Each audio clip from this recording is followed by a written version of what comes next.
मेरा छोटा भाई है, मेरा अनुज है। और पवन भैया जो गा देंगे वो किसी से नहीं होगा, क्योंकि मतलब उनके ऊपर साक्षात सरस्वती माँ की कृपा। और एक बात ये भी है कि जिसको चाह लिए स्टार बना दिए। पवन भैया जिंदाबाद, पवन भैया जिंदाबाद, पवन भैया जिंदाबाद, पवन सिंह जिंदाबाद, पवन सिंह लॉलीपॉप 2 के बारे में बोल देते हैं।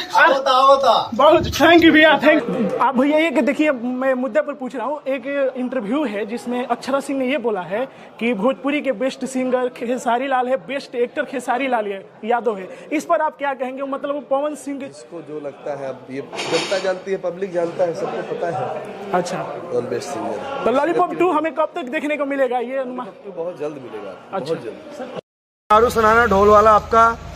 हम पवन सिंह के सॉन्ग बहुत पसंद करते हैं। ये भोजपुरी के बादशाह हैं, सुपरस्टार हैं। हम इनको बहुत पसंद करते हैं और इनकी गायकी को, इनके जो अक्षरा सिंह आई थी, उन्होंने एक न्यूज इंटरव्यू में कहा था कि पवन सिंह बदनाम कर दी पवन सिंह को। हाँ, पवन सिंह लाइफ उसका बनाने वाले हैं। अक्षरा सिंह का लाइफ पवन सिंह बनाए हैं। पवन सिंह का पहचान को उससे थोड़ा हुआ है, पवन सिंह से पहचान अक्षरा सिंह का हुआ है। हाँ, चलिए, बहुत अच्छा लगा आपसे जानकर। और कुछ कहना चाहेंगे? नहीं बहुत